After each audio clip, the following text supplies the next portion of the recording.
से केंद्रीय मंत्री ज्योतिरादित्य सिंधिया ने कलेक्ट्रेट में विकास कार्यों की समीक्षा की। ग्वालियर कलेक्ट्रेट में आज समीक्षा बैठक आयोजित हुई। प्रभारी मंत्री तुलसी सिलावट की अगुवाई में आयोजित बैठक में केंद्रीय मंत्री ज्योतिरादित्य सिंधिया, ऊर्जा मंत्री प्रद्युम्न सिंह तोमर, नारायण सिंह कुशवाहा, कांग्रेस से राज्यसभा सांसद अशोक सिंह, महापौर शोभा सिंह सिकरवार, कांग्रेस विधायक सुरेश राजे भी मौजूद रहे। बैठक में रेलवे स्टेशन के निर्माण, एलिवेटेड रोड के निर्माण के साथ ही शहर के विकास की समीक्षा की गई। केंद्रीय मंत्री ज्योतिरादित्य सिंधिया ने अधिकारियों के साथ विकास के 13 मुद्दों पर मंथन किया। बैठक के बाद चर्चा करते हुए सिंधिया ने कहा कि आज की समीक्षा बैठक बेहद सार्थक हुई है। सिंधिया ने कहा कि सभी दलों के प्रतिनिधियों का मकसद ग्वालियर का विकास है। बैठक में शहर के विकास के लिए सकारात्मक प्रस्ताव और सुझाव आए उन सब पर मिलकर काम करेंगे।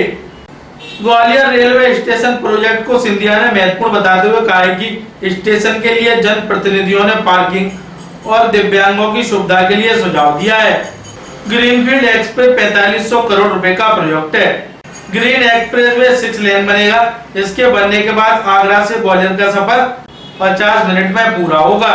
यह एक्सप्रेस वे शताब्दी और वंदे भारत ट्रेनों को टक्कर देगा। इस ग्रीनफील्ड एक्सप्रेस इस साल दिसंबर में शुरू होगा। इसके बनने के साथ ही 130 किलोमीटर का लंबा पुराना आगरा ग्वालियर हाईवे भी यातायात के लिए यथावत रहेगा। इसके साथ ही सिंधिया ने कहा कि चंबल से पानी लाने की योजना 1900 करोड़ की डीपीआर भेज दी गई है। यह 3 भाग में बनेगी। चंबल से ग्वालियर में पानी लाने के लिए 450 करोड़ रुपए, ग्वालियर में वितरण व्यवस्था 550 करोड़ रुपए, वाटर पाइपलाइन के लिए 875 करोड़ रुपए खर्च होंगे। ग्वालियर अभी तक से चर्चा के दौरान केंद्रीय मंत्री ज्योतिरादित्य सिंधिया ने कहा, आज बड़ी लंबी और व्यवस्थित और बहुत गहराई की हमारी बैठक रही। करीब 3.5 घंटे की हमारी बैठक रही है। ग्वालियर के समस्त मुद्दों पर हमारी चर्चा हुई है। पहले मैं यही कहना चाहता हूं कि प्रधानमंत्री जी के नेतृत्व में और मुख्यमंत्री जी के नेतृत्व में ग्वालियर के विकास और प्रगति के लिए हम सब संयुक्त रूप से कटिबद्ध हैं। प्रधानमंत्री जी और मुख्यमंत्री जी की संपूर्ण बर्दाश्त और सहयोग ग्वालियर के प्रति है। और आज के बैठक में एक सर्वदलीय बैठक रही, जहां सभी दल और प्रजातंत्र में सभी श्रेणी के लोग आज के बैठक में उपस्थित रहे। महापौर, पूर्व विधायकगण, पूर्व सांसदगण, वर्तमान के मंत्री, वर्तमान के विधायक, सभी लोग आज के बैठक में उपस्थित रहे प्रशासन के साथ। और बड़ी सार्थक बैठक हुई। और सार्थक बैठक होने के साथ साथ मैं ये कहना चाहता हूं कि बड़ी सकारात्मक बैठक हुई। सकारात्मक का क्या मतलब कि पहले कठिनाइयों का मूल्यांकन किया गया और उसके बाद उसके समाधान पे भी चर्चा किया गया। इसमें कोई दो राय नहीं कि ग्वालियर मध्य प्रदेश की शान है और ग्वालियर को विकास और प्रगति के चौखट और शीर्ष तक पहुंचाना हम सब का, सभी दलों के, सभी जनप्रतिनिधियों का एकमात्र मकसद है। मैं स्वयं धन्यवाद अर्पित करना चाहता हूं प्रशासन को, हमारे सभी जनप्रतिनिधियों को, उनके बड़े सकारात्मक प्रस्तावों के लिए, सकारात्मक उनके अपने तरफ से अपने सुझावों के लिए, जिस पर संयुक्त रूप से हम सब लोग मिलकर कार्य करेंगे। अब 12-13 प्रमुख योजनाओं पर पहला एलिवेटेड रोड, जो एक बहुत महत्वपूर्ण योजना ग्वालियर के विकास और प्रगति के साथ जुड़ा हुआ है। पहले पार्ट में टोटल 10 किलोमीटर का है। 6 किलोमीटर का मेन ट्रंक एलिवेटेड रोड है और 4 किलोमीटर की हमारी लूप्स हैं। इसमें वर्तमान में हमारे करीब 229 पियर्स में से, तो पियर लगता है फाउंडेशन, उसमें से अभी 76 लूप्स फाउंडेशंस अभी बाकी हैं, तो करीब 150 हमारी बन चुकी हैं। कई कारणवश डिले हुआ है।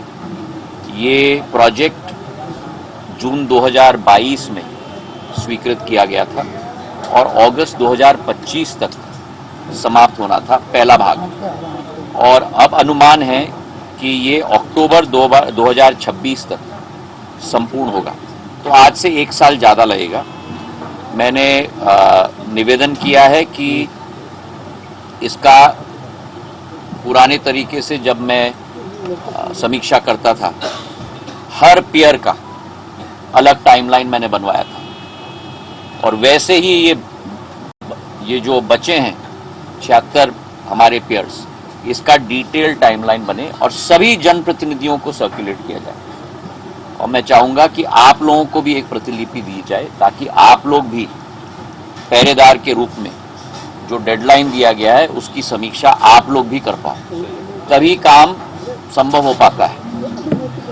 वैसे ही एलिवेटेड रोड पार्ट 2 फूलबाग से गिरवाई चौकी तक, ये 13 किलोमीटर का है, मेन कॉरिडोर 7 किलोमीटर का है, 6 किलोमीटर की लूप्स हैं, 12 लूप्स हैं टोटल में, और ये दिसंबर 2024 में शुरुआत की गई थी और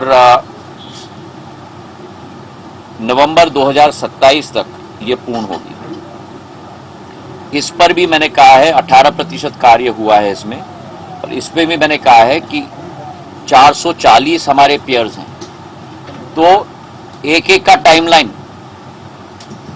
भाग 1 नंबर की तरह इसमें भी हर एक का टाइमलाइन बनाकर हम सब लोगों को ये सूचना दिया जाए।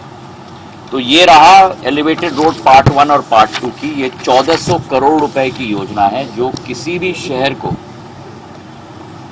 नहीं मिली है, जो ग्वालियर को मिली है। और इसके लिए मुख्यमंत्री जी को और गडकरी साहब को हम तहे दिल से दोबारा आपके द्वारा धन्यवाद अर्पित करना चाहते हैं। दूसरी योजना है हमारी रेलवे स्टेशन। अब इस पे मैं आपका समय नहीं लेना चाहता हूं, क्योंकि कल मैंने बड़े डिटेल से आप लोगों के साथ मैंने स्टेशन में पूरी रूप से आपको बताया था, लेकिन आज 2 और सुझाव उसमें जोड़े गए हैं। एक तो पार्किंग की फैसिलिटी और दूसरा हमारे दिव्यांगों के लिए फैसिलिटी, तो ये भी हम लोग रेल विभाग को हम लोग स्वीकृत करवाएंगे। तीसरा प्रोजेक्ट है हमारा आगरा ग्वालियर ग्रीनफील्ड एक्सप्रेसवे, 4,500 करोड़ की ये प्रोजेक्ट है, और इसमें हम लोगों का 3 राज्यों में हम लोगों को कॉम्पनसेशन देना पड़ रहा है। उत्तर प्रदेश में आगरा में, राजस्थान धौलपुर में, और मध्य प्रदेश में ग्वालियर में। इसको मैं स्वयं मॉनिटर कर रहा हूँ, और हमारा अनुमान है कि इसका कार्य की शुरुआत, ये 88 किलोमीटर की 6 लेन हाई स्पीड डेडिकेटेड कॉरिडोर है, जो आगरा से हमें ग्वालियर के सुसेरा तक मेरा अनुमान है 50 मिनट में लेकर आएगी। तो दिल्ली से यमुना एक्सप्रेसवे से आगरा 2 घंटे, और जो 1 घंटा आपका समय व्यर्थ होता है आगरा में, उसके लिए भी बाईपास इसमें सम्मिलित है। तो वहां से आगरा से यहाँ तक 50 मिनट में, मतलब 3 घंटे के अंदर हम लोग शताब्दी और वंदे भारत को कंपटीशन देंगे इस डेडिकेटेड 6 लेन हाईवे के साथ। जो वर्तमान का अलाइनमेंट है वो 122 किलोमीटर का है, वो यथावत रहेगा, वो शहर का सड़क बन जाएगा। पार और द्योरी से यहाँ तक पानी के लिए राशि दी गई, 350 करोड़ इन दोनों भाग के लिए दी गई। और हम लोग ने बहुत लंबी चर्चा की, सारे जनप्रतिनिधियों ने। नारायण सिंह कुशवाहा जी के विधानसभा में से 2-3 वार्ड ही उठाए, प्रद्युम्न सिंह जी के विधानसभा से 5-6 वार्ड ही उठाए, सतीश सिकरवार जी के वार्ड से 3-4 ही वार्ड उठाए, और केवल उन पे काम हुआ।